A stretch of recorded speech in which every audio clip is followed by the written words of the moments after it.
Hello everyone, हमारा force and laws of motion chapter almost complete होने वाला है। इसके कुछ रिमेनिंग क्वेश्चंस है, कुछ इंपॉर्टेंट क्वेश्चंस रह गए थे जो कि एक्सरसाइज के हमारे, जो कि हमें आज कंप्लीट करने, बिकॉज लास्ट वीडियो में हमने एक्सरसाइज के काफ़ी क्वेश्चंस कंप्लीट कर लिए थे।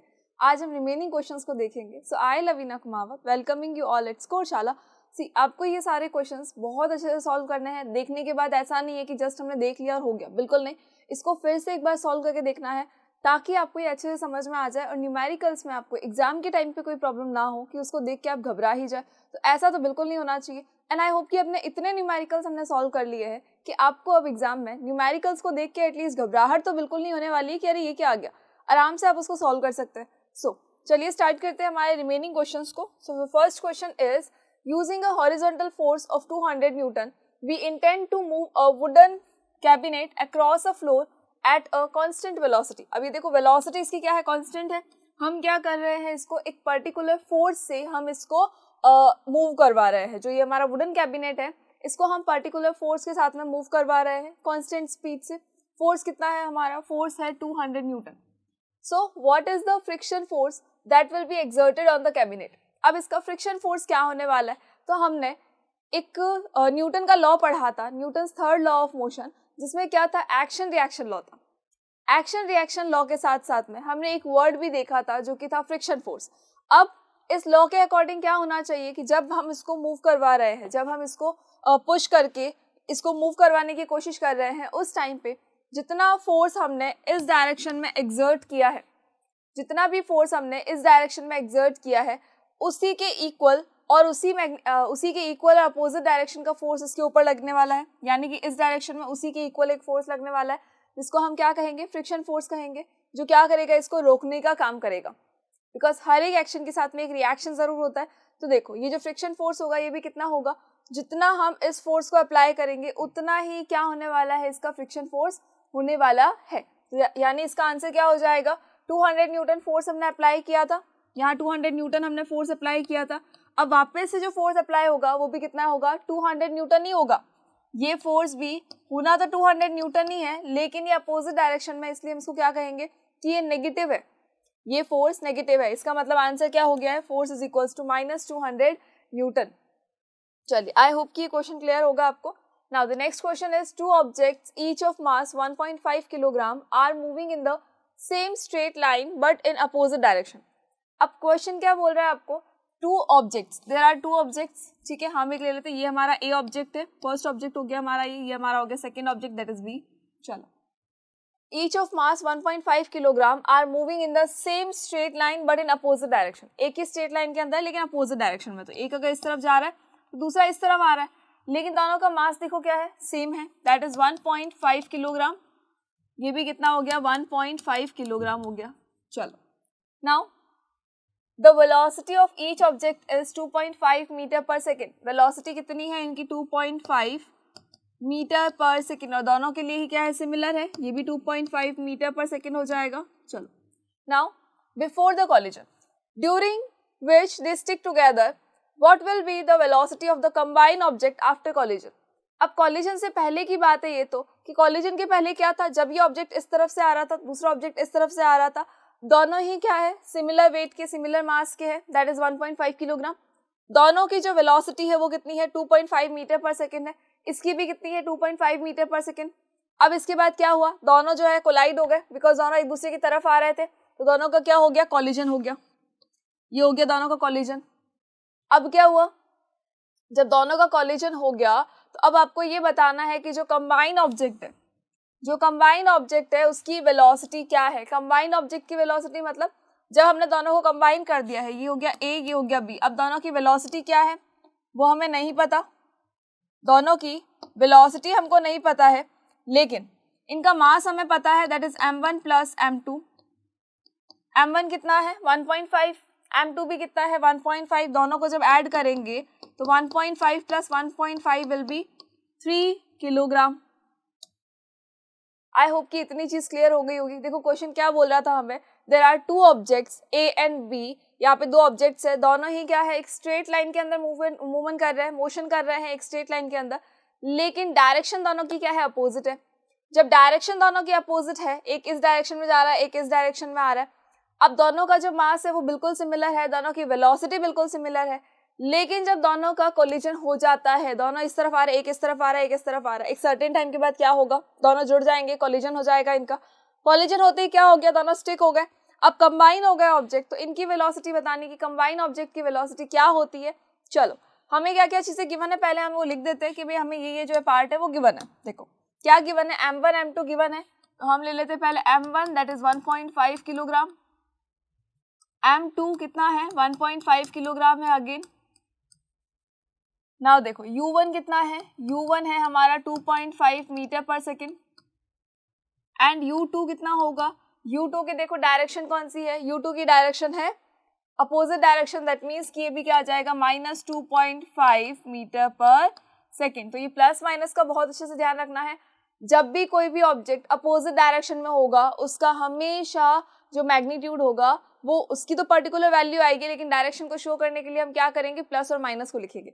अगर माइनस है इसका मतलब क्या है, अपोजिट डायरेक्शन में है, प्लस है तो सिमिलर डायरेक्शन में है, लेकिन जैसे कि हमें कहा गया कि वो अपोजिट डायरेक्शन में है, तो हम क्या करेंगे, इसके u जो वेलोसिटी है इसकी उसको हम कैसे लेंगे, नेगेटिव लेंगे, ताकि हमें देखते ही समझ में आ जाए कि अच्छा हाँ ये तो अपोजिट डायरेक्शन है। चलिए नाउ आफ्टर कॉलिजन क्या होगा, आफ्टर कॉलिजन जो इनका मास हो जाएगा वो कितना होगा, after collision mass is equals to m1 plus m2 that is 1.5 plus 1.5 it is equals to 3 kilogram. तो ये कितना हो गया हमारा, ये तो आ गया हमारा मास, इन दोनों को कंबाइन करने पर जो मास है वो कितना है 3 किलोग्राम आ चुका है। ओके, तो आफ्टर कॉलिजन इनका जो मास है वो कितना हो जाएगा, स्टक होने के बाद में क्या हो गया इनका मास 3 किलोग्राम हो चुका है इनका मास। अब हमें क्या फाइंड आउट करना है, तो हमें फाइंड आउट करना है इनकी वेलोसिटी। हमें क्या फाइंड आउट करना है, इनकी वेलोसिटी, कि भाई जो आफ्टर कॉलिजन होने के बाद में जब ये दोनों कंबाइन हो चुके हैं तो कॉम्बिनेशन के बाद हमें इनका क्या चाहिए, वेलोसिटी चाहिए। अब इनकी वेलोसिटी को फाइंड आउट करने के लिए हमें क्या करना है, तो हमें एक फॉर्मूला याद है कंजर्वेशन ऑफ मोमेंटम का। हमें कौन सा फॉर्मूला याद है, कंजर्वेशन ऑफ मोमेंटम का फॉर्मूला याद है। हमें ये पता है कि बिफोर कॉलिजन जो मोमेंटम होता है वही मोमेंटम आफ्टर कॉलिजन भी होना चाहिए। बिल्कुल होता है, सही है, होता ही है, होना चाहिए नहीं, होता ही है। तो अब हम क्या करेंगे, हम पहले फाइंड आउट कर लेते हैं बिफोर कॉलिजन जो इनका मोमेंटम है वो। तो बिफोर कॉलिजन मोमेंटम क्या हो जाएगा, बिफोर कॉलिजन मोमेंटम का फॉर्मूला होता है m1u1 प्लस m2u2। अब m1 क्या है इसके अंदर, m1 है देखो 1.5, तो 1.5 मल्टीप्लाई बाय u1 कितना है, अगेन u1 है 2.5 प्लस m2 कितना है, अगेन 1.5 है, बिकॉज दोनों का मास कितना गिवन है, सिमिलर गिवन है। u2 कितना है, देखो u2 है हमारा -2.5।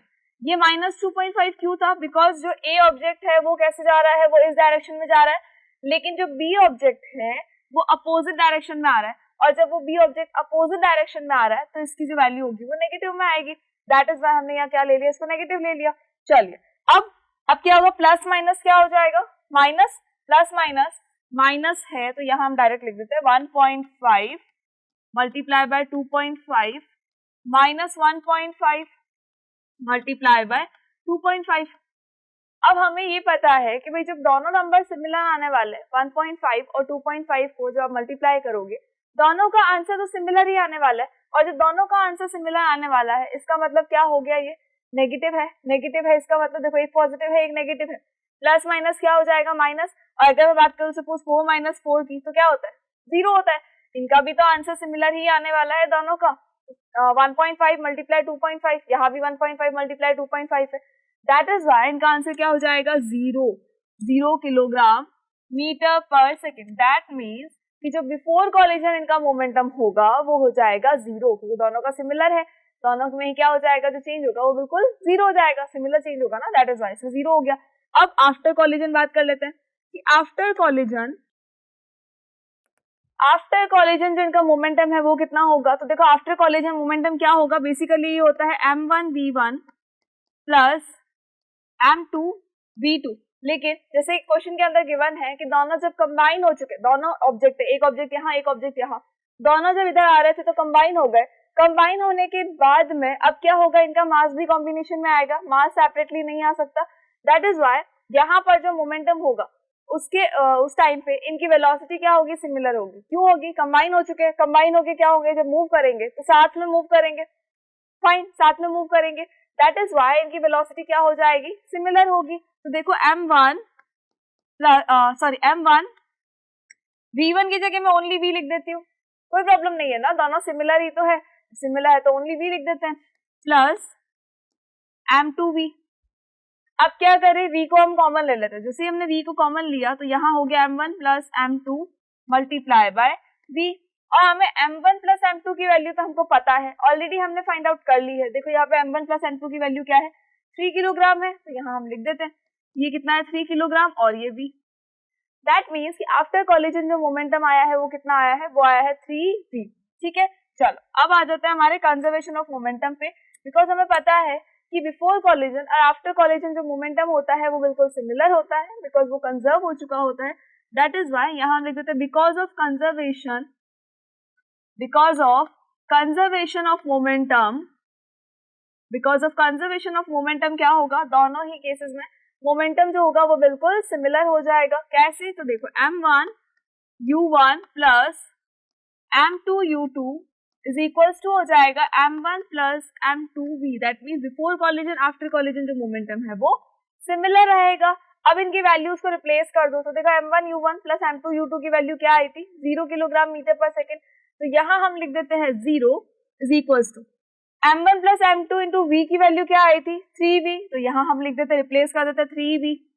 अब क्या करें, इस 3 को ट्रांसपोज करना है, 3 को जैसे आप ट्रांसपोज करोगे तो ये तो आ जाएगा नीचे की तरफ, that means 0/3 is equals to v, तो v का आंसर क्या आ जाएगा 0 metre per second, 0 metre per second. That means की वेलोसिटी कितनी हो गई है 0 मीटर पर सेकेंड, 0 हो चुकी है। दैट मीन्स ये जो ऑब्जेक्ट है वो अपनी पोजीशन पे स्टेबल हो चुके हैं, वो रेस्ट कंडीशन में आ चुके हैं, वो अभी मोशन में बिल्कुल भी नहीं है। आई होप कि क्वेश्चन आपको क्लियर हो गया होगा। चलो नाउ अगर ये क्लियर है तो now come to the next question. According to the third law of motion की वजह से when we push on an object the object pushes back on us with an equal and opposite force.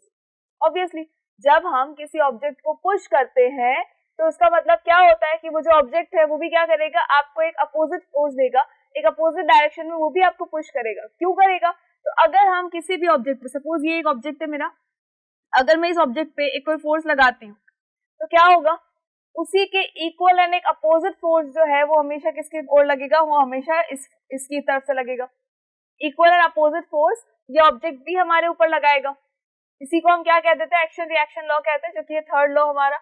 Now if the object is a massive truck, wow कितनी बड़ी truck है, चलो अगर वो object हमारा एक मैसिव ट्रक है parked along the road side, it will probably not move, ये डेफिनेटली मूव नहीं करेगी। और सिंपल सी चीज है भाई, इतनी बड़ी ट्रक है, हम ले जाके कि हाँ चलो ठीक है आज तो हम इसको धक्का दे ही देंगे, आज तो हम इसको हिला के रहेंगे, क्या वो हिलेगी, बिल्कुल भी नहीं हिलेगी। हम धक्का लगा लगा के ना हम मिल जाएंगे अंदर तक, लेकिन इस ट्रक को कोई फर्क नहीं पड़ेगा। दैट इज देखो कितना हंस रही है, इसीलिए खुश हो रही है truck.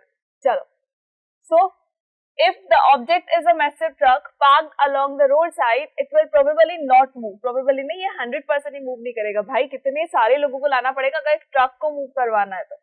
A student justifies this by answering that the two opposite and equal forces cancel each other. उसने क्या आंसर दिया एक स्टूडेंट ने इसको जस्टिफाई करने के लिए कि भाई ये जो ट्रक है अगर हम उसको पुश करते हैं तो क्या होगा, कोई फर्क नहीं पड़ेगा इस ट्रक को, तो जो भी होना है वो सब हमारा होगा, थकेंगे भी हम ही, पसीना आएगा वो भी हमें ही आने वाला है, ये तो हिले ना हिले हम जरूर हिल जाएंगे हमारे अंदर तक। तो स्टूडेंट इसको क्या जस्टिफाई करता है कि भाई एक इक्वल और अपोजिट फोर्स जो है वो इसकी तरफ से लग रहा है, दैट इज वाई दोनों कैंसिल आउट हो रहे हैं। Comment on this logic and explain why the truck does not move. आपको ये बताना है कि ट्रक जो है वो मूव क्यों नहीं कर रहा। अब क्या स्टूडेंट वाली बात सही है या कुछ और भी चीज है, तो यहाँ पर अगर मैं आपको बोलूं कि हर एक ऑब्जेक्ट जो है जितना आपने फोर्स लगाया है उसी के इक्वल अपोजिट अगर वो कोई फोर्स लगाता है तो इसका मतलब तो क्या होगा, इसका मतलब तो ये हुआ ना कि ऑब्जेक्ट कभी मूव ही नहीं करेगा, ऑब्जेक्ट को तो मूव करना जरूरी है। अब होगा क्या, देखो क्या होगा, यहाँ पर ये ट्रक जो है मूव क्यों नहीं कर रहा है, ये ट्रक के ऊपर एक और फोर्स लग रहा है। कौन सा फोर्स लग रहा है, तो देखो जब हम बात कर रहे हैं इस ट्रक की, ट्रक के ऊपर हमने क्या लगाया, एक फोर्स लगाया। जैसे हम यहाँ पे खड़े हैं, ठीक है, हम क्या कर रहे हैं, इस ट्रक को धक्का दे रहे हैं। अब इस ट्रक को, अब जब हम इस ट्रक को धक्का दे रहे हैं तो ये ट्रक को मूव करवाने की कोशिश कर रहे हैं, लेकिन ये ट्रक हिल नहीं रहा है। ठीक है, ये ट्रक हिल नहीं रहा, आपको लग रहा होगा कि हवा में धक्का दे रहे हैं क्या? हाँ बिल्कुल जी, हम तो हवा में ही लटके हुए यहाँ पे, तो क्योंकि ट्रक को धक्का देके देना खुद ही परेशान हो चुके हैं, ट्रक तो हिलने से रहा। चलो, तो ट्रक नहीं हिल रहा है तो क्या होगा, ये ट्रक क्या करेगा, हमारे ऊपर भी एक अपोजिट फोर्स लगाएगा। बिल्कुल सही बात है, ये तो इक्वल एंड अपोजिट फोर्स लगेगा। लेकिन यहाँ पर एक ऐसा फोर्स काम कर रहा है जिसकी वजह से अगर आपको उस फोर्स को ब्रेक करना है, अगर आपको इसको मूवमेंट करवाना है, तो आपको उस पर्टिकुलर फोर्स से ज्यादा फोर्स देना पड़ेगा, तभी जाके जो ऑब्जेक्ट है ये मोशन में आ जाएगा। कैसे? तो ये इतना मैसिव ट्रक है, इतना बड़ा इसका मास है, तो ये तो जनरल भी चीज हमारे पास है कि इनर्शिया वाला टॉपिक भी हम ले सकते हैं कि इनर्शिया जो होता है it is directly proportional to mass. देखो बहुत सारी चीजें हैं इसको यहाँ पर रोक के रखने के लिए। क्या चीजें हैं? फर्स्ट है हमारा इनर्शिया। इनर्शिया जो है मास के बिल्कुल डायरेक्टली प्रोपोर्शनल होता है। क्यों होता है? इनर्शिया अगर बढ़ जाएगा, सॉरी मास अगर बढ़ेगा तो क्या होगा, इनर्शिया भी बढ़ेगा, और अगर हमने मास को कम कर दिया तो इनर्शिया भी क्या हो जाएगा, कम हो जाएगा। कैसे? छोटी चीज को हिलाना बहुत इजी होता है, उसको जरा सा हम फोर्स देंगे और वो आराम से हिल जाएगी। क्यों? वो भी रेस्ट कंडीशन में रहने की कोशिश तो कर रही थी, लेकिन फिर भी उसको थोड़ा फोर्स लगा तो चलो ठीक है वो आगे चली गई। ये ट्रक क्या कर रहा है, इसका मास तो बहुत ज्यादा है, ये अगर ठान ले कि मुझे रेस्ट कंडीशन में ही रहना है, मैं मोशन में नहीं आना चाहता हूँ, तो छोटे मोटे फोर्स को कोई फर्क नहीं पड़ेगा, इसके लिए एक बड़ा कोई फोर्स लाना पड़ेगा, तब जाके ये जो ट्रक है ये मूव करना शुरू करेगा।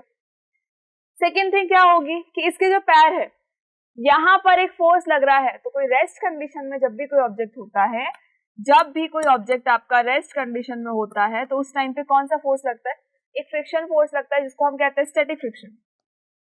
फ्रिक्शन फोर्स की हमने टाइप्स के बारे में पढ़ा था, तो फ्रिक्शन में एक आता है स्टैटिक फ्रिक्शन। स्टैटिक फ्रिक्शन कब लगता है, जब कोई भी ऑब्जेक्ट जो है वो रेस्ट कंडीशन में है। तो ये जो ट्रक है ये भी कैसा है, ये रेस्ट कंडीशन में है।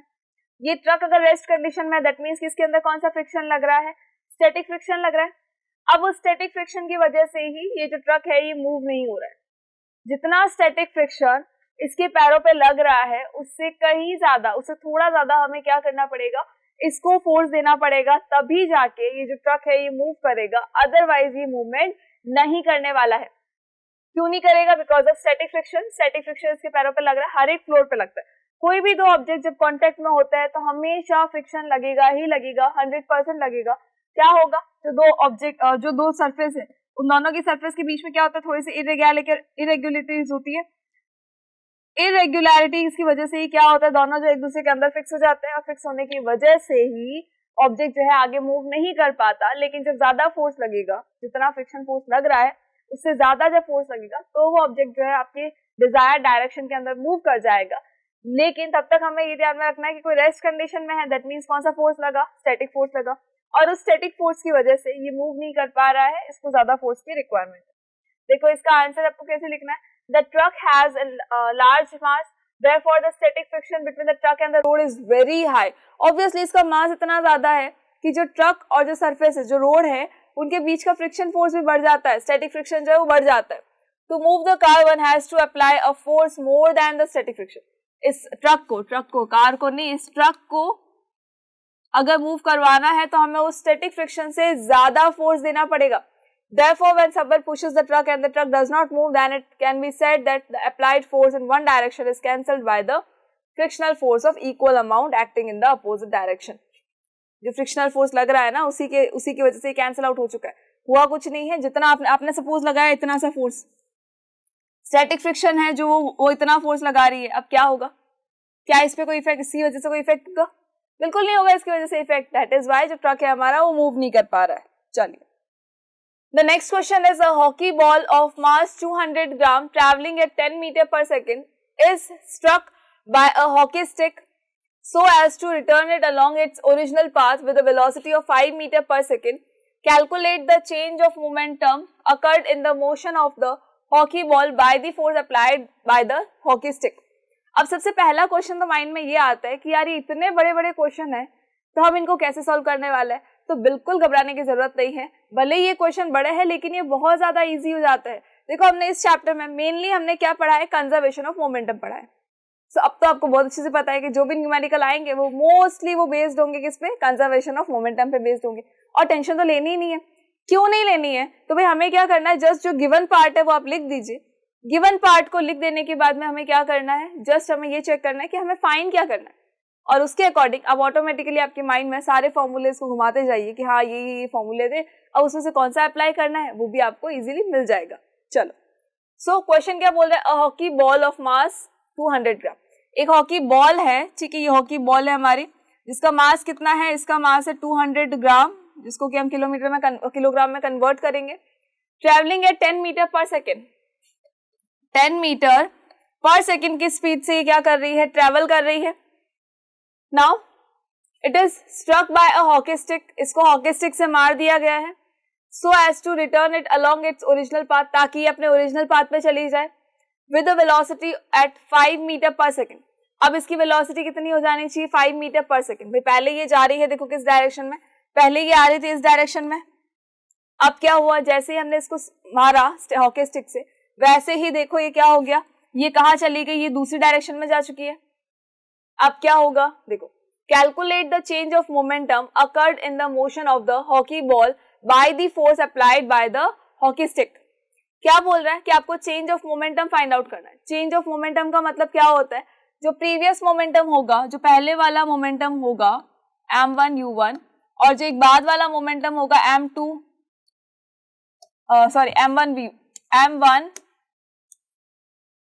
v1, या फिर अगर हम m1 1 2 1 2 नहीं लेके डायरेक्ट अगर लेना चाहे, बिकॉज हमारे पास ओनली एक बॉल है, तो उसके लिए हम क्या ले लेंगे, जो इनिशियल मोमेंटम है वो कितना है, mu है, और जो फाइनल मोमेंटम है वो कितना है, वो है mv। क्यों है ऐसा, इनिशियल मोमेंटम mu क्यों हुआ, because u is the initial velocity, that is why initial momentum क्या हो जाएगा, mu, और फाइनल मोमेंटम क्या होगा, mv होगा। आई होप कि इतनी चीज आपको क्लियर हो गई है। चलिए, तो अब हम स्टार्ट करते हैं हमारे क्वेश्चन को, कि हमें क्वेश्चन में गिवन क्या क्या है और हमें लिखना कैसे है उसको।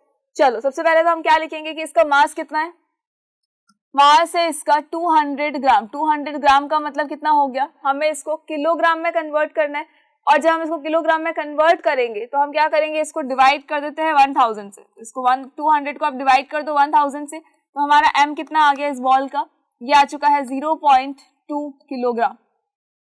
कितना आ गया, ये 0.2 किलोग्राम आ चुका है। दैट मीन्स कि ये बहुत छोटी सी बॉल है भाई, ज्यादा बड़ी नहीं है, बहुत छोटी बॉल है, 200 ग्राम तो बहुत ही कम होते हैं। चलिए, तो ये हॉकी जो हॉकी स्टिक के साथ साथ में ये जो बॉल है, इसका मास है, ये सब गिवन है। अब हमने क्या किया, इस हॉकी स्टिक से इसको मारा, इसको हिट किया, हिट करते ही क्या हो गया, इसकी डायरेक्शन चेंज हो गई। हिट करते ही पहले ही जिस डायरेक्शन से आ रही थी, अब क्या हो गया, उसकी डायरेक्शन जो है वो चेंज हो चुकी है। देखो, इनिशियल इसकी वेलोसिटी कितनी थी, इनिशियल वेलोसिटी इसकी थी 10 metre per second. Initial velocity कितनी थी, 10 मीटर पर सेकेंड थी। Now what about final velocity, तो फाइनल वेलोसिटी कितनी है, देखो 5 metre per second. 5 metre per second है इसकी इनिशियल वेलोसिटी। देखो, पहले वाली वेलोसिटी चेक कर लो कितनी है, और लास्ट वाली चेक कर लो कितनी है। अब हमें क्या देखना है, अब हमें ये पता करना है कि भाई हमारा चेंज इन मोमेंटम कितना है। चेंज इन मोमेंटम कितना होगा, तो देखो, चेंज इन मोमेंटम होगा हमारा, change in momentum, change in momentum का मतलब है कि जो पहले वाला मोमेंटम था और जो बाद वाला मोमेंटम है उसमें कितना चेंज हुआ है। सो हमारे पास आना चाहिए mv minus mu। Change in momentum को हम क्या लिख देंगे, mv माइनस mu लिखेंगे। क्यों लिखेंगे ये, बिकॉज जो फाइनल मोमेंटम है, जब हम उसमें से इनिशियल मोमेंटम को माइनस कर देंगे तभी तो हमें मिलेगा हमारा जो चेंज इन मोमेंटम है वो। सो अब देखो, अब एक और चीज की, जो हमारी वेलोसिटीज थी उसके अंदर साइन भी तो देखने पड़ेंगे। अगर एक बार ऑब्जेक्ट जो है वो इस डायरेक्शन में आ रहा है, उसके बाद फिर वो ऑब्जेक्ट दूसरी डायरेक्शन में जा चुका है, तो क्या हम उसकी डायरेक्शन को नहीं देखेंगे, बिल्कुल देखेंगे। डायरेक्शन भी तो चेंज होनी चाहिए। तो देखो, ये बॉल किस डायरेक्शन में आ रही है, इस डायरेक्शन में आ रही है। दैट मीन्स कि इसका जो वेलोसिटी है वो कितना होगा, ये माइनस में आएगा या प्लस में आएगा, तो इसकी जो वेलोसिटी है ये होगी -10 मीटर पर सेकेंड। इसकी वेलोसिटी कितनी हो जाएगी, -10 मीटर पर सेकेंड हो जाएगी। अब इसको देखो, मारने के बाद क्या हुआ, उस डायरेक्शन में चला गया, मतलब राइट हैंड साइड के अंदर मूव कर चुकी है ये बॉल। अब क्या होगा, अब इसकी वेलोसिटी जो है वो +5 मीटर पर सेकेंड है। चलिए, अब हम वैल्यू को पुट कर देते हैं। m की वैल्यू कितनी हो गई, देखो 0.2। v की वैल्यू कितनी है, देखो 5 मीटर पर सेकेंड है, 5 माइनस m की वैल्यू अगेन 0.2। एंड u की वैल्यू कितनी है, u की वैल्यू है -10 मीटर पर सेकेंड, तो -10। अब इनको सॉल्व कर देते हैं। 5 2 सा क्या होता है 10 होता है, 10 का मतलब क्या हो जाएगा 1.0 मतलब 1, minus minus will become plus, जैसे कि मैथ्स में हम पढ़ते ही हैं, बहुत इजी है। तो चलो 10 मल्टीप्लाई बाय 0.2 मीन्स ये हो जाएगा 2.0 दैट मीन्स 20, तो इसका मतलब क्या हो गया ओनली 2, यानी हमारा आंसर क्या आ गया, हमारा आंसर आ चुका है 3 kilogram metre per second, 3 kilogram metre per second आ चुका है। आई होप कि क्वेश्चन क्लियर हो गया होगा। देखो ऑलमोस्ट क्वेश्चंस में जब भी मोमेंटम की बात आएगी तो हमें क्या फाइंड आउट करना है, या तो हम कंजर्वेशन ऑफ मोमेंटम का फॉर्मूला अप्लाई करेंगे, या जब इसने पूछा है कि चेंज इन मोमेंटम बताओ तो फिर तो कोई प्रॉब्लम ही नहीं है, ये आ गया हमारा चेंज इन मोमेंटम। अब एक और चीज क्या होती है कि सपोज हमें ये पिक्चर अगर मैं आपको नहीं दूं और मैं आपको बोलूं कि ठीक है एक बॉल आ रही थी और उसके अपने हिट कर दिया, डायरेक्शन चेंज हो गई, आपने ये सोचा कि एक काम करते हैं हम u को ले लेते हैं पॉजिटिव में, हम जो है वो u को ले लेते हैं पॉजिटिव में और v को ले लेते हैं नेगेटिव में। अब u को अगर मैं ले रही हूँ 10 मीटर पर सेकेंड और मैं v को ले रही हूँ -5 मीटर पर सेकेंड, पॉसिबल है ना, बिल्कुल पॉसिबल है। कोई भी बच्चा जरूरी थोड़ी ना है कि वो यही सोचेगा कि हाई इस डायरेक्शन में आ रहा है, ये बॉल फिर इस डायरेक्शन में जाएगी तो हम पहले उसको नेगेटिव लेंगे उसको पॉजिटिव लेंगे, बिल्कुल नहीं, इंटरचेंज हम कर सकते हैं। अब देख लो इसका आंसर क्या होगा, जैसे ही आपने इसको पॉजिटिव लिया उसको नेगेटिव लिया तो फिर इस पे वैल्यू पुट करके चेक करो क्या आंसर होगा, यहाँ हो जाएगा 0.2, ये mv का मतलब क्या हो जाएगा 0.2 multiply by -5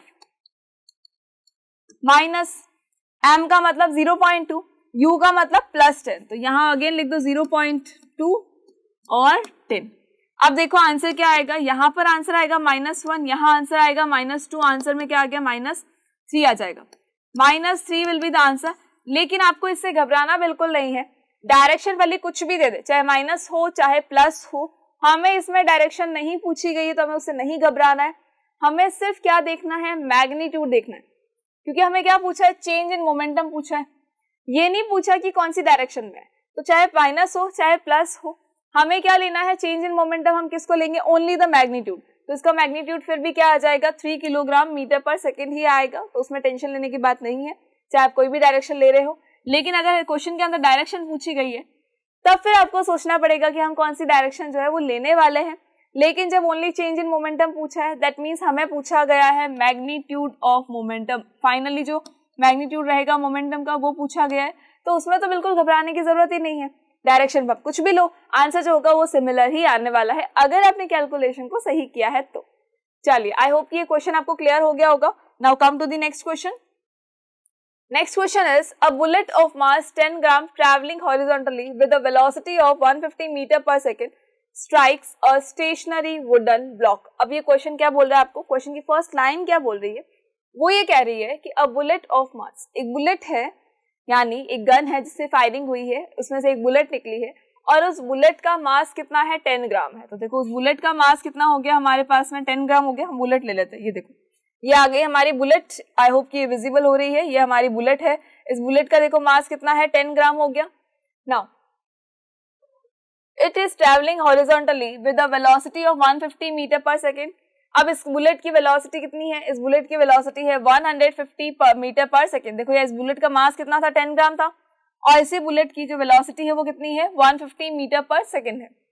now it strikes a stationary wooden block and comes to rest in 0.03 second.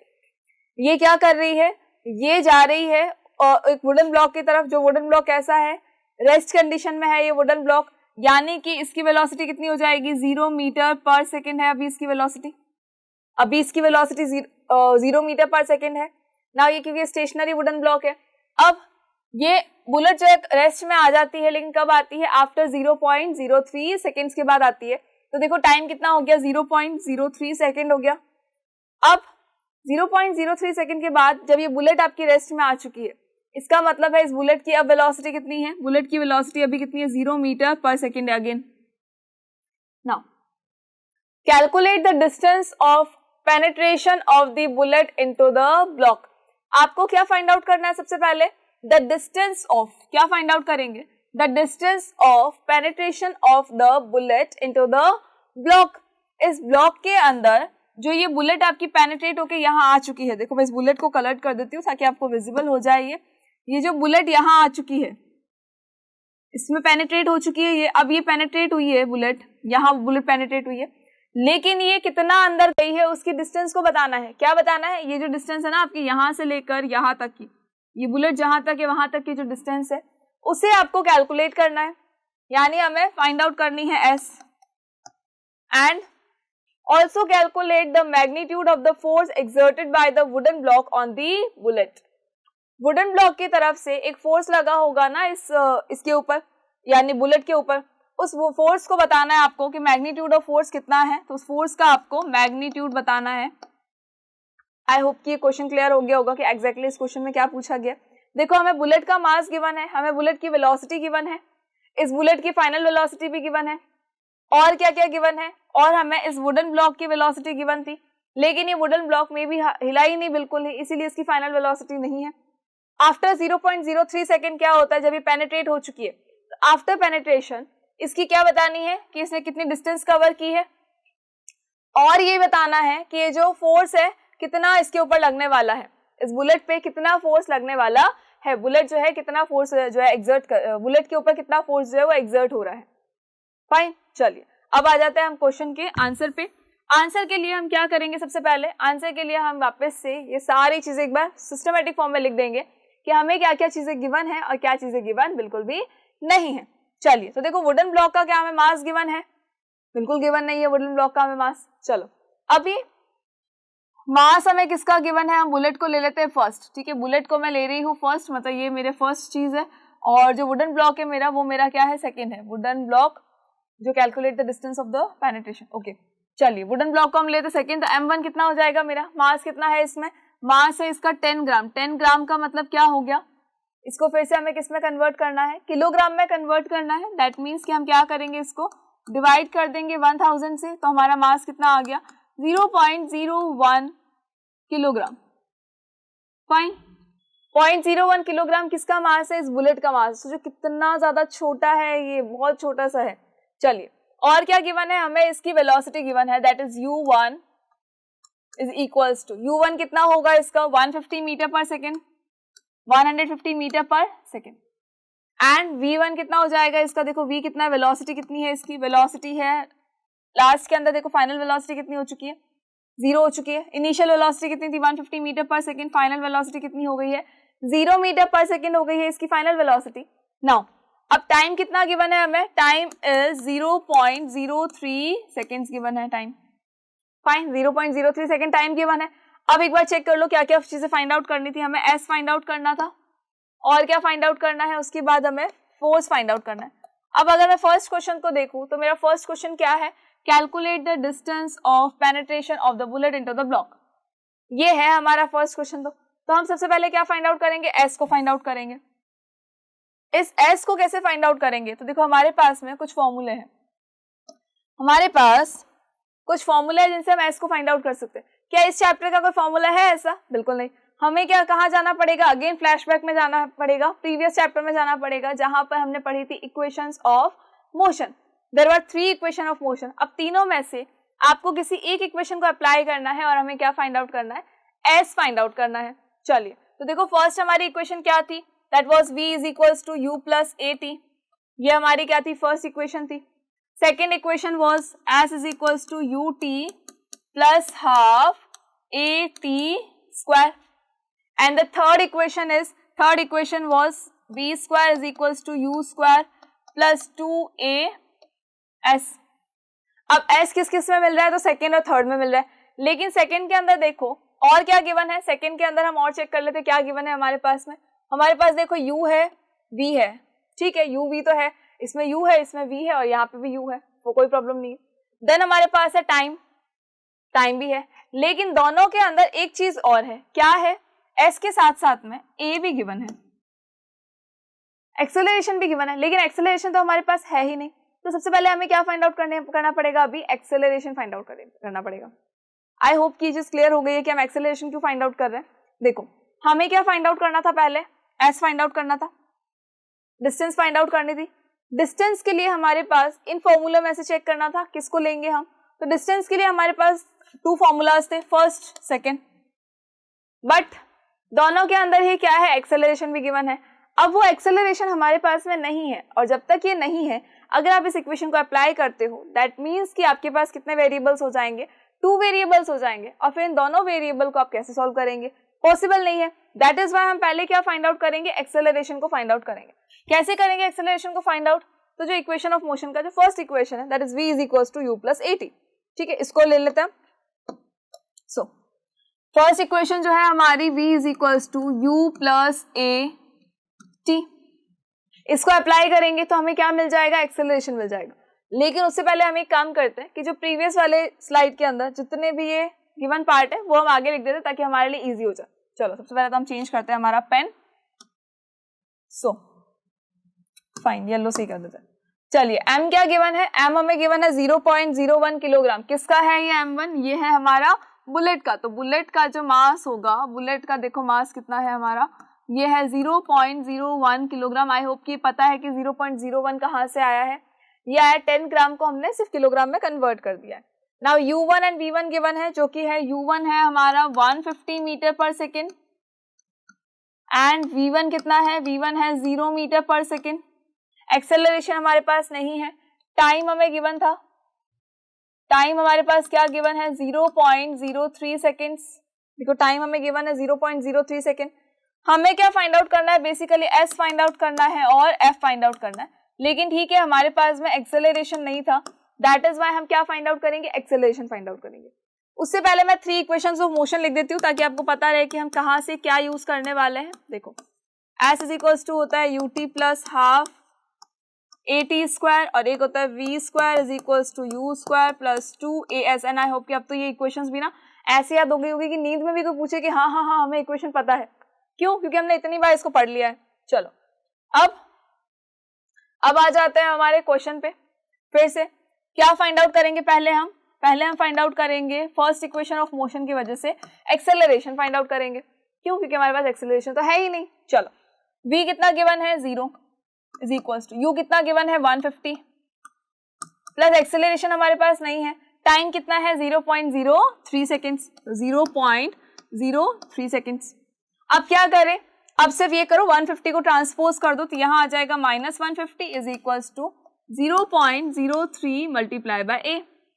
अब इस 0.03 को हम ट्रांसपोज कर देते हैं नीचे की तरफ, तो यहाँ देखो क्या आ गया -150 अपॉन में आ जाएगा 0.03 is equals to a।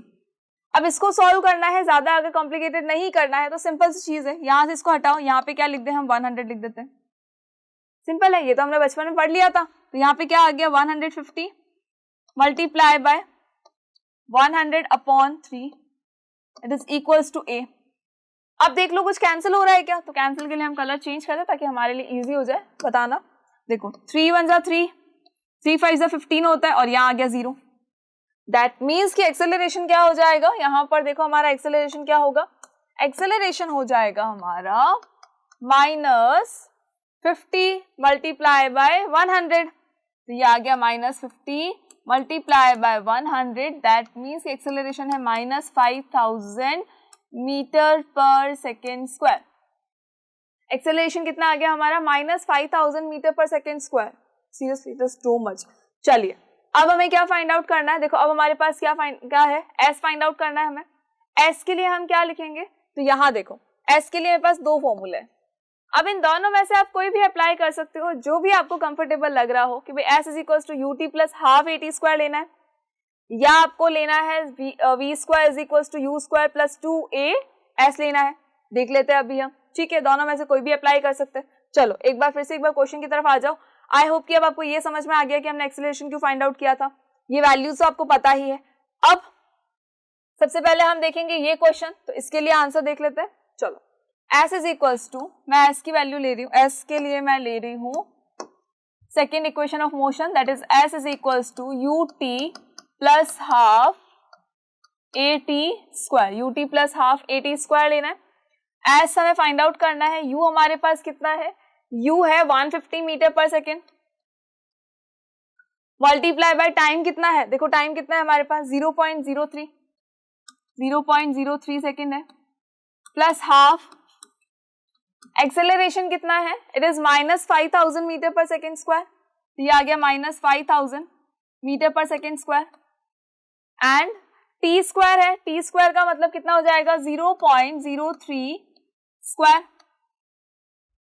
I hope कि इतना आपको क्लियर हो चुका है। चलिए अब हमें क्या करना है, जस्ट हमें इसको सॉल्व करना है। स्टार्ट करते हैं हमारे इससे।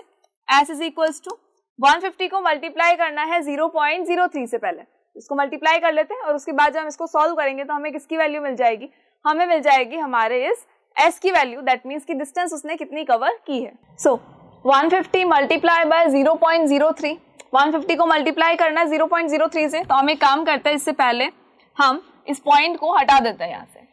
जैसे ही मैं इस पॉइंट को हटाऊंगी तो यहाँ पर क्या हो जाएगा, डिवाइड में आ जाएगा 100।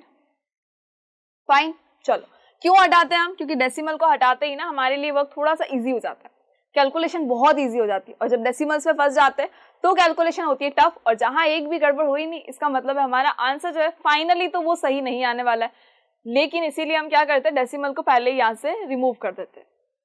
सो अब क्या बचा मेरे पास, 150 मल्टीप्लाई बाय 3 अपॉन में आ जाएगा 100 is equals to, sorry plus 1/2 multiply 5000 है, राइट। तो हम एक काम करते हैं, पहले 0.03 को ना ओपन अप कर देते हैं, यहां से मैं इसको कैंसिल भी कर सकती हूँ, कैंसिल करूंगी तो क्या आ जाएगा 2500, यहां आ गया मेरे पास में -2500 मल्टीप्लाई बाय 0.03 मल्टीप्लाई बाय 0.03। चलिए इसके भी हम डेसिमल्स को हटा देते हैं, तो यहाँ पे आ जाएगा 100, यहाँ आ चुका है अगेन 100। चलिए now 0 to 0 cancel, 0 to 0 cancel, अगर नहीं भी करते हैं तो भी हो जाएगा, लेकिन स्टिल एक बार हम इसको कैंसिल कर देते हैं। s इज इक्वल्स टू कितना आ जाएगा, s इज इक्वल्स टू होगा 15 3 होता है हमारा 45, तो यहाँ आ गया 45 अपॉन 10। नाउ प्लस माइनस क्या होगा, माइनस, चलिए सो 2500 में से देखो 20 कैंसिल, यहाँ पे यहाँ कितना बचा, यहाँ बचा 25 मल्टीप्लाई बाय 3 अपॉन 100, ये रिमेनिंग पार्ट है हमारा। सो इसका आंसर क्या होगा, देखो इसका आंसर हो जाएगा s is equals to 45 upon 10 minus 25 को हम मल्टीप्लाई कर देते हैं 3 मल्टीप्लाई 3 से, तो 3 मल्टीप्लाई 3 विल बी 9, 3 3 क्या हो जाएगा 9 हो जाएगा, और जब इस 9 को हम मल्टीप्लाई करेंगे 25 से तो हमें पता है आंसर क्या आने वाला है, इट इज 225। आंसर क्या आएगा 225 आंसर आ जाएगा, अपॉन में क्या आ गया 100 आ गया। अब हम काम करते हैं, इनको फिर से डेसिमल्स में लेकर आते हैं ताकि हमारा अब काम थोड़ा सा इजी हो जाए। कैसे होगा, तो देखो s इज इक्वल्स टू यहाँ आ जाएगा 4.5, और 4.5 को मैं लिख देती हूँ 4.50, क्यों, यहाँ भी तो 2 पॉइंट्स आ जाएंगे ना, इसलिए 2.25। देखो डेसिमल की बात कितने प्लेसेस है, 2 प्लेसेस है, इसीलिए मैंने यहाँ पर भी क्या कर दिया 2 प्लेसेस ले लिए, ताकि हमारे लिए माइनस करना थोड़ा सा इसको ईजी हो जाए। अब इस s की वैल्यू क्या आ जाएगी, देखो इस s की वैल्यू क्या होगी, 4.50 में से अगर मैं 2.25 को माइनस करती हूँ तो मेरे पास आंसर आएगा 2.25। यकीन नहीं होता तो करके देख लो इसको, जब आप इसमें माइनस करोगे तो यहाँ रिमेनिंग होगा 4 या 5, या होगा 2, यहाँ भी हो जाएगा 2, तो हो गया आंसर हमारा कितना 2.25। चलिए ये हो गया 2.25 मीटर। दैट मीन्स कि कितने डिस्टेंस कवर कर रही है वो बुलेट, देखो यहाँ एक बार चेक करते हैं कितनी डिस्टेंस कवर कर रही है हमारी बुलेट। तो ये जो बुलेट है वुडन के अंदर जाएगी तो ये 2.25 मीटर अंदर चली जाएगी, वुडन कैबिनेट को वुडन ब्लॉक को 2.25 मीटर अंदर ये पेनिट्रेट कर देगी। आई होप कि इतनी चीज क्लियर हो गई है। तो इसका जो फर्स्ट पार्ट है कि calculate the distance of penetration of the bullet into a block, तो वो आपको क्लियर हो गया होगा। कैसे फाइंड आउट किया हमने, देखो हमने जस्ट क्या किया, एम को लिखा, यू वी टी जो भी है जितने भी पार्ट्स हमें गिवन है वो लिख दिया हमने। आफ्टर दैट हमें समझ में आया कि भाई हमारे पास एक्सेलरेशन तो है ही नहीं, तो हमने क्या किया, फर्स्ट इक्वेशन ऑफ मोशन से पहले एक्सेलरेशन को फाइंड आउट किया। आफ्टर दैट उसी एक्सेलरेशन का यूज करके जो सेकेंड इक्वेशन ऑफ मोशन थी वो उसमें अप्लाई कर दी सारी वैल्यूज, और हमें क्या मिल गया, हमें मिल गया एस। एस मतलब कितनी डिस्टेंस जो है वो कवर हो चुकी है। तो देखो ये हमारा क्या है, ये हमारा है फाइनल आंसर कि एस कितना था, 2.25 मीटर है। फाइन, अब क्या पूछा है हमसे, अब हमसे पूछा है also calculate the magnitude of the force. Force का मैग्नीट्यूड बताना है तो हमेशा देखो फोर्स का फॉर्मूला क्या होता है, हमारे पास फोर्स का एक फॉर्मूला है। क्या है वो फोर्स का फॉर्मूला? वो formula F is equals to ma। ये हमारे पास क्या है, फोर्स का फॉर्मूला है, F is equals to ma। Now F is equals to, m की जगह हम किसको रिप्लेस कर देते हैं, m की जगह हम रिप्लेस करेंगे 0.01 किलोग्राम को, 0.01 किलोग्राम मल्टीप्लाई बाय, आंसर क्या होगा, a की वैल्यू देखो क्या है, -5000 है, तो यहां हम लिख देते हैं -5000। अब F is equals to, again अगर नहीं समझ आता है डेसिमल को रिमूव करो, उसके बाद आपका आंसर मिल जाएगा, और अगर डायरेक्टली समझ में आ रहा है तो फिर सीधा लिख दो कि इसका आंसर कितना है, -50 न्यूटन है। फाइन। और जिसको नहीं समझ आया है उनके लिए हम एक बार देख लेते हैं कि इसका आंसर क्या होगा। इसका आंसर हो जाएगा, चलो इसको हम फिर से एक बार लिख देते हैं ताकि ये रिमूव ना हो, लास्ट में अगर आप स्क्रीनशॉट ले तो आपके लिए भी थोड़ा सा ये ईजी हो। सो ये होगा स्क्वायर, चलिए यहाँ पर देखो क्या हो जाएगा, इसको जब हम रिमूव करेंगे तो यहाँ आ जाएगा 100। फाइन, तो F इज इक्वल्स टू, ये कितना हो गया, 1 से तो मल्टीप्लाई बहुत इजी हो जाएगा अभी तो ये हो जाएगा -5000 अपॉन में क्या आ जाएगा 100, 2 0 से 2 0 कैंसिल, तो क्या बचा, F इज इक्वल्स टू हो गया -50 न्यूटन। अब प्लस माइनस तो हमें पूछा ही नहीं था, हमें क्या कहा था कि जस्ट हमें बताना है मैग्नीट्यूड ऑफ द फोर्स, और मैग्नीट्यूड कभी भी प्लस माइनस नहीं होता है, वो तो डायरेक्शन बताता है, तो मैग्नीट्यूड कितना होगा, ओनली 50 न्यूटन हो जाएगा, दैट इज वाई हमारा आंसर क्या आ गया, 50 न्यूटन। आई होप कि ये क्वेश्चन आपको क्लियर हो गया होगा। अगर ये क्लियर है तो आप एक बार स्क्रीनशॉट इसका ले सकते हैं ताकि आपको इसका आंसर जो है वो मिल जाए, कहीं डाउट ना रहे आपको इस आंसर में, और अगर डाउट है भी तो उसको एक बार फिर से देखिए, रिपीट कीजिए वीडियो को, ताकि आपको इसमें कहीं कोई प्रॉब्लम ना हो।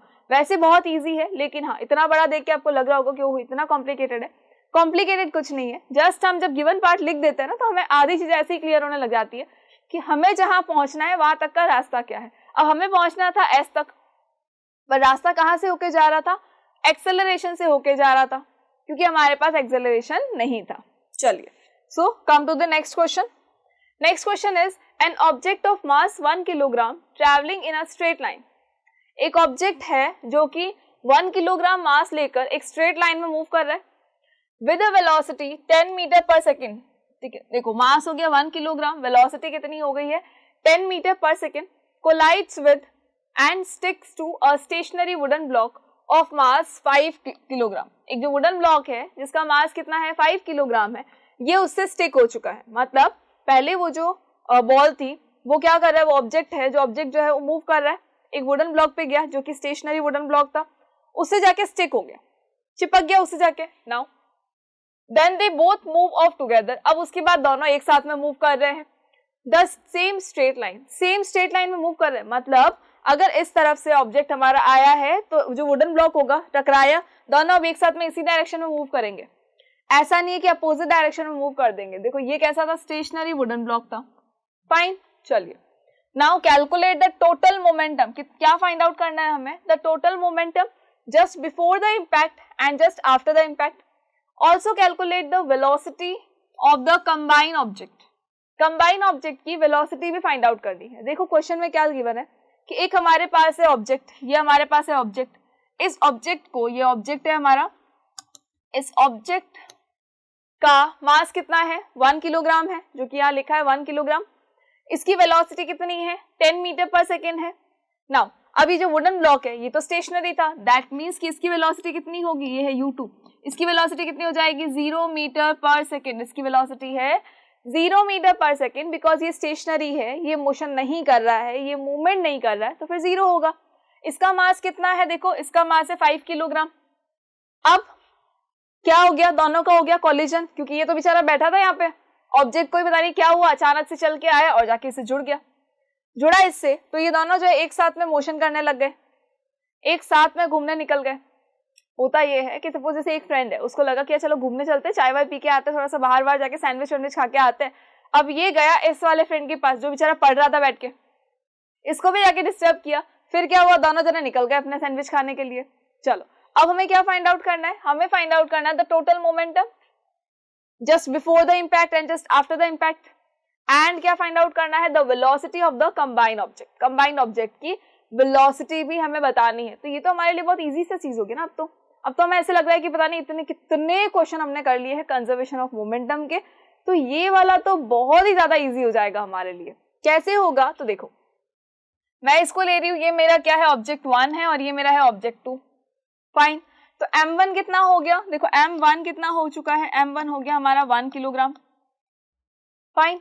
u1 कितना है, देखो इसी की वेलोसिटी कितनी है 10 मीटर पर सेकेंड है, तो 10 मीटर पर सेकेंड। m2 कितना है, m2 का मतलब क्या है, उस वुडन ब्लॉक का मास जो कि है 5 किलोग्राम। u2 कितना है, देखो u2 है हमारा 0 मीटर पर सेकेंड, बिकॉज ये तो बिल्कुल भी मोशन में नहीं है, ये तो रेस्ट कंडीशन में है, दैट इज वाई u2 कितना हो गया 0 metre per second. Now after collision क्या हो गया, ये दोनों ऑब्जेक्ट जो है सिंगल ऑब्जेक्ट बन चुका है अभी, दोनों ऑब्जेक्ट कंबाइन हो चुके हैं, तो कॉम्बिनेशन की वजह से मास कितना हो जाएगा इनका, वो हो जाएगा m1 plus m2 is equals to, ये हो गया 1 प्लस 5, तो 1 प्लस 5 इसका मतलब ये हो गया 6 kilogram. What about the velocity of the combined object, तो हमें वेलोसिटी इसकी नहीं पता है, क्वेश्चन में आ गया ये हमारे लिए कि भाई ये जो हमारा सिंगल ऑब्जेक्ट बन चुका है अभी, है दोनों कंबाइन हो चुके हैं, जुड़ चुके हैं, इसकी वेलोसिटी हमें नहीं पता कितनी है, बस हमें ये पता है कि ये उसी स्ट्रेट लाइन के अंदर मूव कर रहा है, ये जिस डायरेक्शन में जा रहा था उसी डायरेक्शन में ये दोनों अब साथ में चलने लगे, भाई आगे की तरफ ही तो थी हमारी सैंडविच की दुकान, तो वहां चले गए दोनों के दोनों घूमने के लिए। चलो अब हम देख लेते हैं हमारा बिफोर कॉलिजन इनका मोमेंटम कितना है। देखो बिफोर कॉलिजन अगर हम बात करें इनके मोमेंटम की, तो बिफोर कॉलिजन m1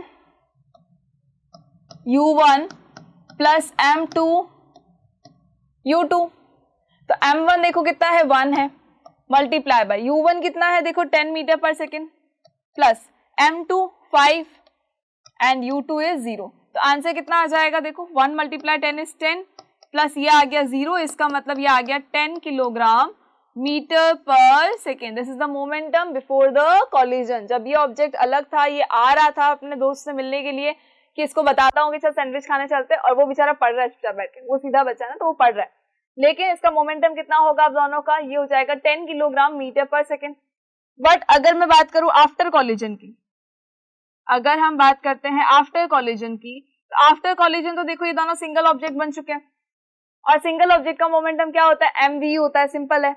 इसका m कितना है, मास कितना होगा इनका, तो मास हो जाएगा m1 प्लस m2, और वेलोसिटी कितनी हो जाएगी, वेलोसिटी विल बी v। अब देखो m1 प्लस m2 कितना है 1 प्लस 5, बिकॉज m1 कितना है 1 है, m2 कितना है 5 है, दोनों को ऐड कर दो तो ये हो जाएगा हमारा 6v। अब हमें ये तो पता चल गया कि भाई हमारा बिफोर कॉलिजन जो मोमेंटम है वो है 10 kilogram metre per second, after collision momentum है वो है 6v, 6 into v। यही तो हमें पूछा गया था ना, total momentum just before the impact and just after the impact. Before the impact 10 kilogram metre per second, after the impact 6v kilogram metre per second लगा सकते हो, बट 6v इसका आंसर हो गया, ठीक है। अब हमें क्या चाहिए, हमें चाहिए velocity of the combined object. अब जो ये कंबाइंड ऑब्जेक्ट है उसकी वेलोसिटी, तो हमने कंजर्वेशन ऑफ मोमेंटम तो पढ़ा ही है, इसी के आगे आ जाते हैं, नेक्स्ट पेज पे चलते हैं, हम सॉल्व कर लेते हैं वहीं पे। ओके यही कर लेते हैं, क्या दिक्कत है। चलो velocity of the combined object हमें फाइंड आउट करना है, तो हमें पता है कंजर्वेशन ऑफ मोमेंटम होता है, कंजर्वेशन ऑफ मोमेंटम होता ही है, ये तो हमको पता ही है, ठीक है। चलिए देखो आई होप कि आपको अब ये और ये तो समझ में आ चुका है कि बिफोर कॉलिजन जो है इसका मोमेंटम कितना था, that was 10 kilogram metre per second, and after collision कितना था 6v था। अब velocity of the combined object चाहिए, तो हमें पता है कंजर्वेशन तो होता ही है मोमेंटम का, कॉलिजन से पहले कॉलिजन के बाद में दोनों ही टाइम पे मोमेंटम विल बी सेम। चलिए सो m1 u1 plus m2 u2 is equals to m1 plus m2 and multiply by v. What was the answer of m1 u1 plus m2 u2?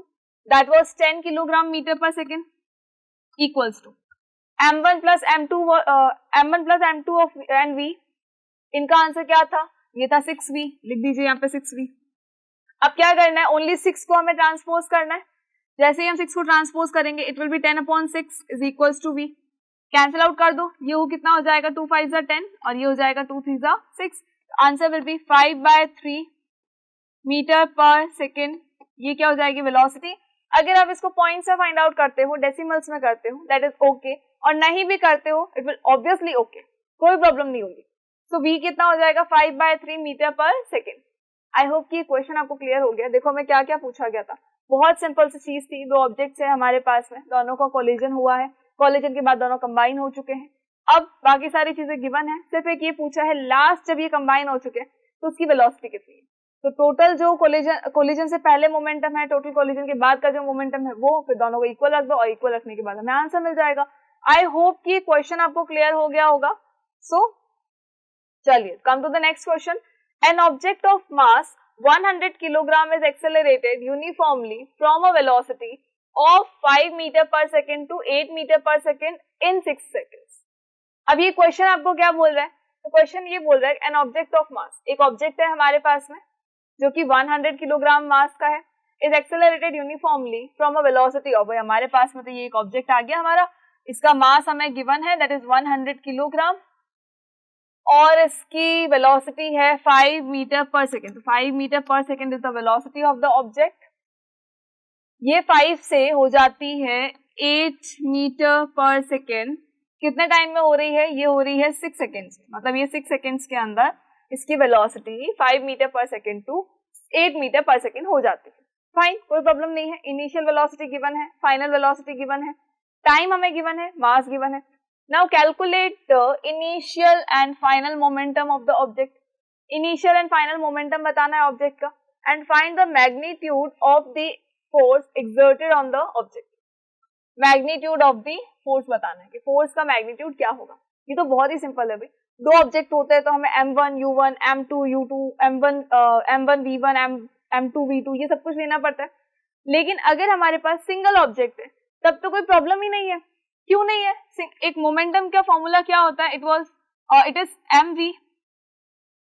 अब v चाहे वो initial velocity ले लो चाहे final velocity ले लो, लेकिन होगा तो किसका, एक पर्टिकुलर ऑब्जेक्ट का, तो मास क्या रहेगा उसका, सिमिलर रहेगा। कोई भी ऑब्जेक्ट है उसका मास कभी खत्म नहीं होता ना, कभी कम नहीं हो रहा है हमारा, ना यहाँ से कोई कोलिजन हुआ ना हमने इसको तोड़ा, कुछ भी नहीं किया, तो मास तो वही रहेगा। तो देखो इसका इनिशियल मोमेंटम क्या होगा, तो उससे पहले हम लिख देते हैं कि इसका मास कितना है। मास है इसका 100 किलोग्राम, किलोग्राम में ही है तो कोई टेंशन ही नहीं है। आफ्टर दैट देखो इनिशियल वेलोसिटी कितनी है 5 metre per second, final velocity is 8 metre per second and then time is 6 second. अब हमें फाइंड आउट क्या करना है, हमारा मोमेंटम। तो देखो इसका मोमेंटम क्या होगा, इनिशियल मोमेंटम कितना हो जाएगा, इनिशियल मोमेंटम को हम ले रहे हैं p1, इनिशियल मोमेंटम को हम ले लेते हैं p1, तो p1 will be mu। P1 क्या हो जाएगा, mu होगा। mu क्यों होगा, मास मल्टीप्लाई बाय इनिशियल वेलोसिटी, तो P1 इज इक्वल्स टू क्या हो गया हमारा mu हो गया। P1 is equals to m कितना है देखो, मास है 100 किलोग्राम मल्टीप्लाई बाय u कितना है देखो 5 है, तो इसका आंसर कितना हो जाएगा, P1 हमारा हो जाएगा 500 kilogram metre per second. Fine, कोई प्रॉब्लम नहीं है इसमें। तो चलिए अब आ जाते हैं हमारे P2 पे।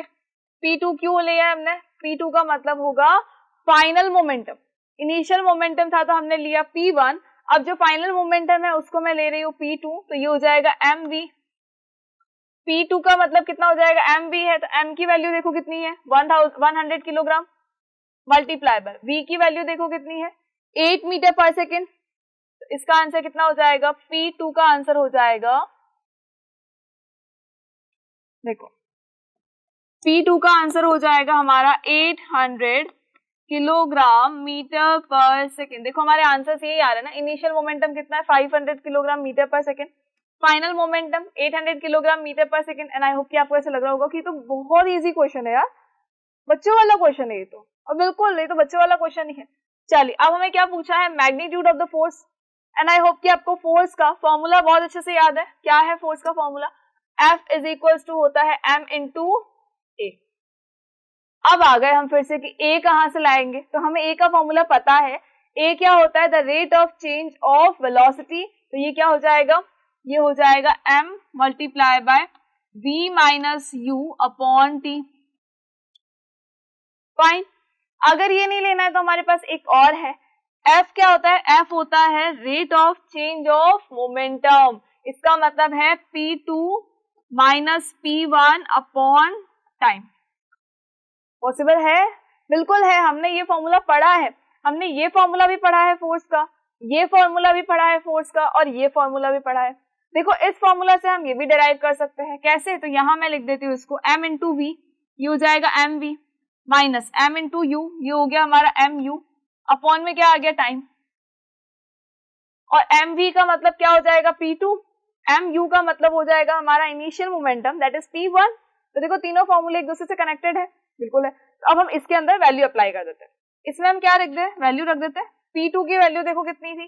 P2 की value 800 kilogram metre per second, P1 की वैल्यू है 500 किलोग्राम मीटर पर सेकेंड। तो यहाँ लिख देते 800 माइनस 300, 500 ना, माइनस 500 है, चलो माइनस 500 अपॉन टाइम। देखो कितना गिवन है? टाइम हमें गिवन है 6 सेकेंड्स, तो यहाँ हम पुट कर देते हैं 6 सेकेंड्स। आंसर हमारा देखो क्या आया? 800 माइनस 500 विल बी 300 अपॉन आ गया 6, और 6 से जब इसको कैंसिल करेंगे तो 6 5 होता है 30 और एक आ गया 0। दैट मीन्स कि हमारा फोर्स कितना आ जाएगा? फोर्स आ जाएगा मेरा 50 न्यूटन। मेरा फोर्स कितना आ जाएगा? 50 न्यूटन। यही क्या हो गया? हमारा आंसर हो गया। देखो ये सारे क्या है? हमारे आंसर्स है। हमारा initial momentum, final momentum and the force जो इसके ऊपर एक्सर्ट हो रहा है। फाइन, आई होप कि ये क्वेश्चन आपको समझ में आ गया होगा। और ये तो बहुत ज्यादा इजी था, सारी वैल्यूज हमें गिवन है, सिर्फ जो हमें पूछा गया है उसी की वैल्यू बतानी है। इनिशियल मोमेंटम है तो इनिशियल वेलोसिटी आ जाएगी, बिकॉज मोमेंटम का फॉर्मूला तो सिमिलर ही रहता है, that is m into velocity, mass into velocity. अब अगर फाइनल मोमेंटम की बात करेंगे तो फाइनल वेलोसिटी आ जाएगी। चलिए, so come to the next question. Next question तो आपको देख के लग रहा होगा क्या ये क्वेश्चन खत्म हो गया, ये बाकी है। तो मे भी चेक कर लेते हैं हमारा क्वेश्चन खत्म हो गया कि नहीं। हमारा क्वेश्चन यहाँ खत्म होने वाला है, और इस क्वेश्चन को देख के तो बिल्कुल नहीं घबराना है। क्यों नहीं घबराना है? तो आपको लग रहा होगा कि अरे यार इतना बड़ा क्वेश्चन है। इतना बड़ा क्वेश्चन नहीं है, आपको सिर्फ ये देखना है कि इसका आंसर कितना छोटा होने वाला है। क्या पता आंसर इसी के अंदर मिल जाए, बिल्कुल मिल सकता है। चलो देखो क्या है, Akhtar, Kiran and Rahul. There were 3 friends, Akhtar, Kiran, Rahul were riding in a motor car that was moving in a high velocity on an expressway when an insect hit a windshield and got stuck to the windscreen. अब क्या हुआ? ये जो अख्तर, किरण और राहुल तीनों जो friends थे, ये तीनों फ्रेंड्स क्या कर रहे थे? अपनी कार में, मोटर कार के अंदर मस्त घूमने जा रहे थे कि चलो यार ठीक है ना, आइसक्रीम वाइसक्रीम खा के आते हैं, थोड़ा घूम घाम के आते हैं, संडे होगा, चिल विल मार के आते हैं। बेसिकली आज संडे नहीं है, लेकिन फिर भी मे भी इनको लगा कि हाँ ठीक है आज संडे है, इनके लिए हो सकता है। तो ये घूमने जा रहे थे, और जब जा रहे थे तो क्या हुआ? अचानक से एक इंसेक्ट आया, ये इनकी कार, ये इनकी इंसेक्ट आया। इंसेक्ट आके क्या हो गया? इससे चिपक गया। इंसेक्ट आया, इंसेक्ट जैसे ही इनकी कार के मिरर पे लगा, आगे के जो कांच पे लगा, और वो वहीं स्टक हो गया। कैसे लगा? कार आई, कार के सामने से इंसेक्ट आया, इंसेक्ट आके उसके ऊपर चिपक गया। हाई करने के लिए आया था क्या कि हाय हेलो, हाय हेलो के चक्कर में खुद गुजर गया ना, रेस्ट इन पीस में चला गया। चलो अब क्या हुआ? Akhtar and Kiran started pondering over the situation. अब इन दोनों को वो इंसेक्ट से मजा आता, मतलब ठीक है ना, पार्टी करने जाते तो अपने को नहीं लगता कि जो फालतू भी चीजें होती है ना, वो भी हमारे माइंड को स्टक कर देती है कि अच्छा हाँ ये तो ऐसे हो सकता है, वैसे हो सकता है। इवन कहीं पे कोई झगड़ा वगैरह चल रहा होगा तो वहां जाकर हम सबसे पहले खड़े होंगे। तो यहाँ तो सिर्फ एक इंसेक्ट था, हो सकता है तीनों बोर हो रहे होंगे गप्पे वप्पे मारते मारते भी। तो क्या हुआ? इंसेक्ट आया। अब इंसेक्ट को देख लग रहा है कि ओहो ये इंसेक्ट यहाँ कैसे, हाय हेलो करने आया था क्या? बिल्कुल नहीं। तो दोनों सोच रहे थे कि कैसे चिपक गया। अब किरण ने क्या सजेस्ट किया? किरण को लगा कि यार ये मरना तो नहीं चाहिए था, तो अब इसने क्या सजेस्ट किया? That the insect suffered a great change in momentum as compare to the change in momentum of the car. Kiran को क्या लगा? किरण को लगा कि भाई जो इंसेक्ट था उसका मोमेंटम, उसका चेंज ऑफ मोमेंटम जो था वो मोटर कार के चेंज ऑफ मोमेंटम से ज्यादा था। दैट इज व्हाई बेचारा मर गया, बेचारा रेस्ट इन पीस में चला गया। ठीक है, अब इसकी डेड बॉडी को हमें क्या करना पड़ेगा? अंतिम संस्कार करना पड़ेगा। चलो, so insect suffered a greater change of in momentum. Insect का जो चेंज ऑफ मोमेंटम था वो बहुत ज्यादा था। तो देखो हम लिख देते चेंज ऑफ मोमेंटम, लिख देते इंसेक्ट का चेंज ऑफ मोमेंटम जो था वो कार के चेंज ऑफ मोमेंटम से ज्यादा था। ठीक है, हम बात कर रहे हैं किसकी? Change of momentum. ठीक है, चलिए ये तो हुई हमारे सिर्फ किरण की बात। अब आ जाते हैं हमारे नेक्स्ट वाले पे, अख्तर पे आ जाते हैं, शायद अख्तर ही होगा। अख्तर ही बेचारा परेशान हुआ सबसे पहले। चलो, सो अख्तर सेड, कहाँ गया अख्तर, ये ना, Akhtar said that since the motor car was moving with a larger velocity, it exerted a larger force on the insect. Akhtar ने क्या बोला कि जो हमारी कार थी वो ज्यादा वेलोसिटी से आ रही थी as compare to the insect. Insect की वेलोसिटी कम थी, कार की वेलोसिटी ज्यादा थी, दैट इज वाई इंसेक्ट के ऊपर ज्यादा फोर्स लगा और इंसेक्ट मर गया। पॉसिबल है, बिल्कुल पॉसिबल है। तो ये अख्तर की बात हुई। ठीक है, ये किसने कहा, अख्तर ने कहा कि जो फोर्स था कार का वो ज्यादा था फोर्स ऑफ इंसेक्ट से। इसने फोर्स की बात की, फोर्स ऑफ कार ज्यादा था फोर्स ऑफ इंसेक्ट से, बिकॉज वेलोसिटी कितनी थी, वेलोसिटी भी कार की ज्यादा थी इंसेक्ट से। पॉसिबल है, हो सकता है, देखेंगे अभी। चलो अब आ जाते हैं हमारे नेक्स्ट पे कि राहुल ने क्या बोला। उसने भी तो बोला होगा ना भाई, कुछ तो बोलेगा वो भी, दो ने बोला, तीसरे को बोलना बहुत जरूरी हो जाता है। So and as a result the insect died. Rahul while putting an entirely new explanation set. Rahul ने क्या किया, दोनों को कंबाइन कर दिया कि both the motor car and the insect experience the same force and the change in moment in their momentum. Rahul ने क्या बोला कि मोटर कार हो चाहे इंसेक्ट हो, दोनों ने सेम फोर्स एक्सपीरियंस किया, सेम चेंज इन मोमेंटम जो था वो एक्सपीरियंस किया, तो भी वो इंसेक्ट मर गया। अब आपको क्या करना है, इस पे कमेंट करना है। कमेंट करने का मतलब है हमें ये बताना है कि क्या दोनों सही है या फिर नहीं है। तो देखो राहुल ने क्या कर दिया, राहुल के लिए हम थोड़ा कलर चेंज कर लेते हैं, ब्लू कलर ले लेते हैं। राहुल ने क्या बोला कि राहुल ने दोनों को कंबाइन कर दिया और उसने बोला कि force of car is equals to force of insect. दोनों पे इक्वल फोर्स लगा, इक्वल मैग्नीट्यूड का फोर्स लगा, और जो चेंज इन मोमेंटम था वो भी दोनों का क्या था, इक्वल था। दोनों का क्या इक्वल था, change in momentum. I hope कि आपको ये चीज क्लियर हो गई है कि ये सब क्या कहना चाह रहे हैं। देखो फिर से आते, तीनों फ्रेंड्स थे, तीनों फ्रेंड्स कार में घूमने जा रहे थे। एक इंसेक्ट आया, घूमते घूमते घूमते घूमते आया बेचारा, और आके क्या हुआ, उस कार से टकरा गया, टकराते ही बेचारा मर गया। अब ये तीनों जो है उसकी डेड बॉडी पे शोक मनाने के बजाय तीनों डिस्कशन कर रहे हैं कि ये मरा कैसे। तो किरण ने बोला कि भाई जो चेंज इन मोमेंटम इंसेक्ट का है वो बहुत ज्यादा है change in momentum of car. मतलब कि जो इंसेक्ट की वेलोसिटी थी, जैसे ही इंसेक्ट का, ये जो हमारी कार है, इस कार से हमारा इंसेक्ट जैसे टकराया, क्या हुआ, उसकी वेलोसिटी जो भी थी सडनली वो जीरो हो गई। सडनली क्या हो गया, कार से टकराते ही जीरो हो गई। मतलब चेंज इन मोमेंटम ज्यादा हुआ, बिल्कुल हुआ, एकदम से वेलोसिटी चेंज हुई है तो मोमेंटम भी चेंज तो होगा ही होगा, बिल्कुल सही बात है। वेलोसिटी क्या थी, पहले ज्यादा थी, फिर क्या हो गया, कम हो गई, तो मोमेंटम भी क्या हो जाएगा, पहले ज्यादा था फिर कम हो जाएगा, तो चेंज इन मोमेंटम ज्यादा हुआ। लेकिन कार की वेलोसिटी में कोई फर्क नहीं पड़ा, दैट इज वाई कार का जो चेंज ऑफ मोमेंटम है वो नेग्लिजिबल है। ऑब्वियसली बात है, इस इतने से इंसेक्ट से क्या कोई फर्क पड़ेगा कार को, बिल्कुल नहीं पड़ेगा। तो कार की वेलोसिटी में कोई चेंज आएगा, 0.0001% भी चेंज नहीं आएगा। दैट इज वाई जो चेंज ऑफ मोमेंटम है कार का वो बिल्कुल कम है और इंसेक्ट का बहुत ज्यादा है। तो ये थ्योरी तो बिल्कुल सही बात है, ये थ्योरी बिल्कुल सही है। तो किरण को तो मिलते हैं 10 of 10 मार्क्स। अब आ जाते हैं हम अख्तर पे। अख्तर ने क्या कहा था कि जो फोर्स ऑफ कार है, जो फोर्स जो कार ने लगाया था, जो फोर्स है कार का, जो फोर्स है जो कार ने लगाया था इंसेक्ट के ऊपर वो बहुत ज्यादा था और इंसेक्ट का जो फोर्स था वो बिल्कुल कम था। तो ये भी बिल्कुल सही है। क्यों, कार का मास कितना ज्यादा है, कार की वेलोसिटी इतनी ज्यादा है, तो उस वेलोसिटी की वजह से जो फोर्स लगा है वो इंसेक्ट की वेलोसिटी का जो फोर्स है उसके सामने तो बहुत ही बड़ा है। बिल्कुल सही बात है, कार का फोर्स तो बहुत ज्यादा है और इंसेक्ट का फोर्स बिल्कुल नेग्लिजिबल है। और जितने बेचारा इतना सा इंसेक्ट है, इसके ऊपर अगर इतना ज्यादा फोर्स लगेगा तो वो तो मर ही जाएगा ना। तो अख्तर को भी मिलता है 10 of 10 मार्क्स। अब आते हैं हमारे राहुल पे। राहुल ने क्या कहा, राहुल ने ये कहा कि भाई जो दोनों का फोर्स है वो इक्वल मैग्नीट्यूड का है। जितना फोर्स कार ने इंसेक्ट पे लगाया उतना ही फोर्स इंसेक्ट ने कार पे लगाया। पॉसिबल है, बिल्कुल है। न्यूटन का third law of motion, Newton के थर्ड लॉ ऑफ मोशन से तो ये बिल्कुल सही है कि दोनों का जो फोर्स है सिमिलर है, बट प्रॉब्लम कहाँ आ गई कि प्रॉब्लम यहाँ आई कि कार को उस फोर्स से कोई इम्पैक्ट नहीं पड़ा, लेकिन इस इंसेक्ट को उस फोर्स से बहुत ज्यादा इम्पैक्ट पड़ा और उसकी वजह से जो है वो मर चुका है।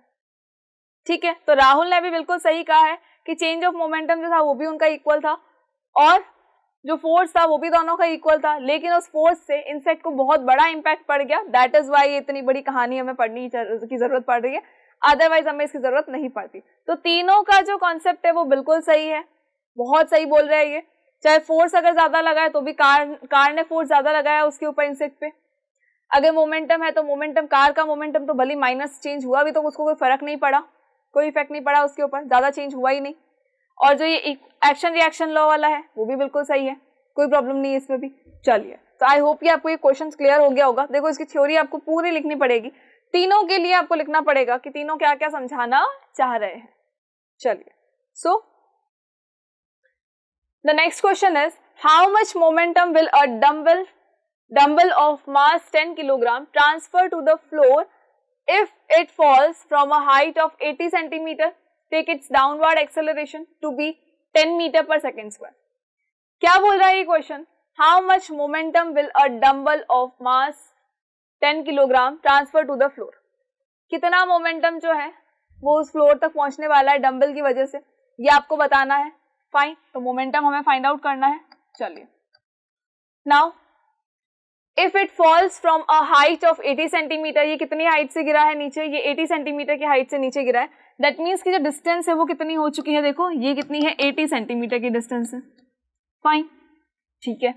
अब take its downward acceleration to be 10 metre per second square.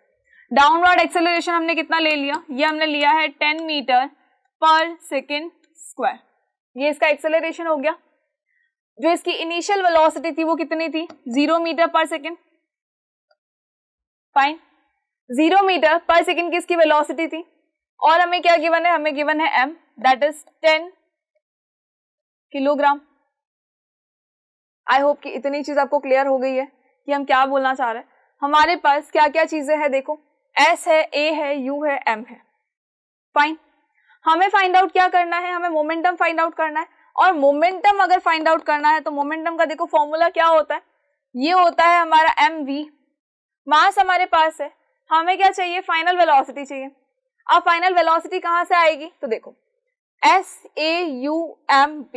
अब इन सब के लिए हमारे पास होना चाहिए v जो हमारे पास नहीं है, तो हम क्या करेंगे? सबसे पहले अगेन आ जाते हैं हमारे इक्वेशन ऑफ मोशन पे। तो इक्वेशन ऑफ मोशन में v is equals to u plus at, s is equals to ut plus half at square, v square is equals to u square plus 2as। चलो अब देख लो हमें v मिल रहा है क्या कहीं से? तो इस वाले पे इक्वेशन पे आ जाओ, इस पे v हो जाएगा, लेकिन t नहीं है हमारे पास तो ये भी नहीं लगेगा। सेकंड पे आ जाओ, s is equals to ut plus half at square, v ही नहीं है इसमें तो वेलोसिटी हमें मिलेगी नहीं, final velocity. Third equation of motion check कर लेते हैं। v स्क्वायर है तो v मिल जाएगा, u हमें गिवन है, 2 कांस्टेंट है, a एक्सेलरेशन हमें गिवन है और हमें s भी गिवन है। ये बिल्कुल सही है, इससे हमें क्या मिल जाएगा? वेलोसिटी मिल जाएगी। So according to the third equation of motion, third equation of motion की वजह से देखो फॉर्मूला क्या है हमारे पास में? फॉर्मूला है हमारे पास v square is equals to u square plus 2as। s किस में है? देखो सेंटीमीटर में है। पहले हमें क्या करना पड़ेगा? इसको मीटर में कन्वर्ट करना पड़ेगा, और जब आप इसको मीटर में कन्वर्ट करोगे तो हमें आंसर में क्या मिल जाएगा? हमें आंसर में मिलेगा 80/100, दैट इज 0.8 मीटर, 0.8 मीटर। चलिए, so अब क्या करें हम? जस्ट इसमें वैल्यू पुट कर देते हैं। v स्क्वायर तो हमें नहीं पता है, v तो हमें फाइंड आउट करना है, is equals to u square का मतलब क्या होगा? 0 स्क्वायर जिसकी कोई वैल्यू ही नहीं है प्लस 2 मल्टीप्लाई बाय एक्सेलरेशन का मतलब हो गया 10 मल्टीप्लाई बाय s का मतलब कितना होगा? देखो 0.8, तो ये हो गया 0.8। आई होप कि इतनी चीज आपको क्लियर हो गई है।